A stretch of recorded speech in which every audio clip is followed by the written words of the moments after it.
शैतान बहू। शैतानी ऐसी चीज है जो एक बार घुस जाए तो निकलती बड़ी मुश्किल से है।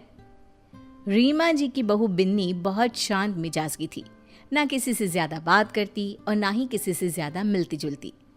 वैसे बहू अच्छी है, ज्यादा लपड़ तपड़ में नहीं रहती, कम बोलती है, कम सुनती है। नहीं तो पड़ोसन की बहू सारा दिन घर के बाहर लोगों का जमावड़ा लेकर खड़ी होती है। लेकिन रीमा को क्या पता था, जो शांत है वही असली तूफान का कारण बनने वाला है। माँ, मेरा शेविंग ब्लेड नहीं दिख रहा है, न जाने कहाँ चला गया।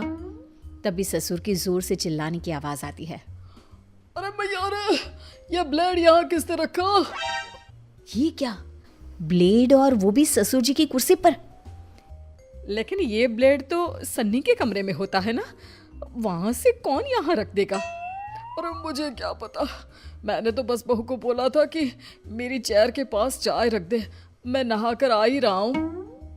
अरे नहीं देख पाई होगी वो ब्लेड, वैसे भी आपने भी तो नहीं देखा ना, और बैठ गया ना उस पर, क्यों? हाँ ये तो है। लाइए पापा, अब ब्लेड मुझे दीजिए, मुझे शेविंग करनी है। बस अब क्या था, बहू बेचारी से बनकर घर में रहती, लेकिन कोई ना कोई खुराफात करती ही रहती। फिर एक दिन, आज तो मैं राजमा चावल बनाकर खिलाती हूँ बहू। वो क्या है ना, सन्नी को मेरे हाथ के राजमा पसंद है, तू खड़ी होकर देखना कैसे बनता है, ठीक है ना? लेकिन मुझे तो आता है राजमा बनाना मम्मी जी, मैं भला क्यों सीखूं? अरे चुप रह, सुना नहीं मैंने क्या कहा? सन्नी को मेरे हाथ के राजमा पसंद है इसलिए। ठीक है माँ जी, कल को आप मर जाती हैं तो कम से कम मैं उन्हें आपकी कमी तो नहीं होने दूंगी। चलिए, आप ये राजमा बनाना मुझे सिखा ही दीजिए। ससुर सास बहू की बात सुन रहे थे, वो बहू की बात पर जोर से हंसते हैं। रीमा, दो जवाब बहू की बात का। हाँ जी। तो बात यह है कि सास इसलिए बहू को नहीं सिखाती कि वो मर जाए तो बहू बेटे को माँ की कमी महसूस ना होने दे, लेकिन मैं तुझे इसलिए सिखा रही हूँ क्योंकि अब से मैं आराम से बैठा करूंगी और घर में तू राजमा बनाएगी, समझी? बहू को सास की आराम परस्ती वाली सोच पर गुस्सा आ जाता है। बड़ा ये आराम करे, ये मलाई खाए, ये पार्टी करे, और मैं नाकरानी। अब बताती हूँ कि कैसे बनता है राजमा। सास तो राजमा बनाकर चली जाती है। बहू जल्दी से खुद किचन में खड़े खड़े ही खाना खाती है और फिर बचे खाने में ढेर सारा मिर्ची पाउडर डाल देती है।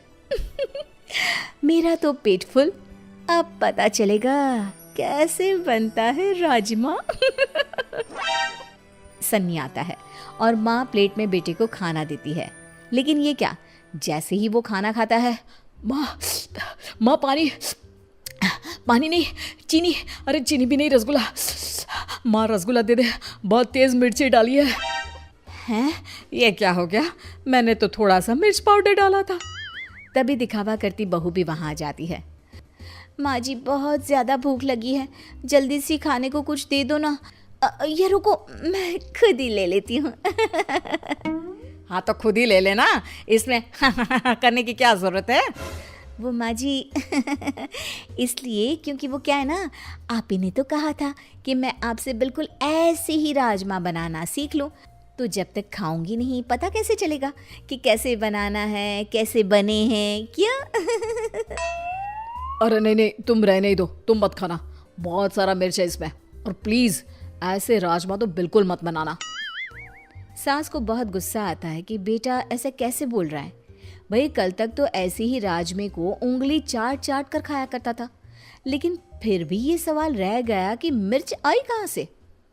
बहू, मैंने तो राजमे में मिर्च बहुत कम डाली थी, फिर कहाँ से मिर्ची आई? क्या है माँ, उस पर शक क्यों कर रही हो? अरे वो क्यों करेगी, और माना कि जलन के मारे वो ऐसा कर भी दे तो वो क्या खुद खाने की जिद करती? क्या माँ, उम्र हो रही है तुम्हारी। माँ भी समझ जाती है कि उसकी उम्र तो हो रही है, लेकिन मिर्च इतनी ज्यादा। खैर, बहू की शैतानियाँ तो बढ़ती ही जाती है। वो ना कुछ देखती ना कुछ सोचती, बस कुछ ना कुछ शैतानियाँ करती रहती। फिर एक दिन हम लोग ना थोड़ा घूमने जा रहे हैं। अरे थोड़ा क्यों जा रहे हैं, अब जाना ही है तो पूरे जाइए ना। मजाक कर रही हैं आप? अरे नहीं नहीं, क्यों? हम क्यों मजाक करेंगे? बड़ी मजाकिया हैं आप। अच्छा सुनिए ना, कल से हम लोगों के बगान में पानी दे देना ना। और हाँ, वहाँ कोई भी पौधा मरना नहीं चाहिए, नहीं तो।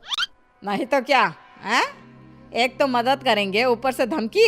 अरे ना जी ना, ये बर्दाश्त नहीं होगा। बहू को बुरा लग जाता है, या यूं कहे कि पड़ोसन और सास के बीच की नोक झोंक के बीच उसके मन का खुराफाती दिमाग जाग जाता है।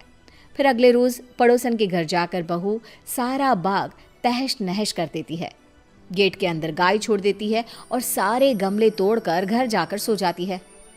हे भगवान, अपने घर का काम कम है, जो पड़ोसन नई ड्यूटी देकर गई है उनके पेड़ों को पानी डालने की। अब तो होगा बवाल पूरा वाला। सास पानी की बाल्टी लेकर जैसे ही पड़ोसी के घर जाती है, पर ये क्या, सारा का सारा बगीचा तो अब है सही वक्त पड़ोसन को फोन कर देती हूँ कि भाई सासू माँ लेकर तो गई थी बाल्टी में पानी, लेकिन लग रहा है आपका सारा बाग बर्बाद करके आई है। बहू पड़ोसी को फोन कर देती है, वो सारा दोष सास पर लगा देती है और फिर, आपने तो कल ही देखा था कैसे सासू माँ ने आपको कहा था। वैसे सासू माँ को ना ऐसा नहीं करना चाहिए था। हाय रे, रीमा ऐसी निकलेगी मैंने तो सोचा ही नहीं था। ये तो बहुत गलत बात है रीमा जी की। मेरा तो सारा बाग ही बर्बाद कर दिया। आती हूँ तब खबर लेती हूँ तेरी सास की। हाँ हाँ आंटी जी, और क्या, लेकिन ध्यान रहे मेरा नाम ना लेना। वो क्या ना, मुझे तो उनके साथ ही रहना है, मैं तो बस आपकी शुभ चिंतक थी तो बता दिया। हाँ बेटा, उसकी ज़रूरत ही नहीं पड़ेगी। लेकिन ये क्या, 2 दिन बाद पड़ोसन जब रमा के घर में आती है तो पूरे गुस्से से लाल होती है। मज़ा आ गया, आज तो सासू माँ की ऐसी की तैसी होना तय है। लेकिन ये क्या, पड़ोसन तो सास को छोड़ बहू को खूब डांटती है। अरे क्या हो गया, आपका बाग खराब था तो मेरी बहू पर गुस्सा निकालने की जरूरत क्या है? वाह, बहू फोन करके सास को फंसाती है और सास बहू को बचाती है।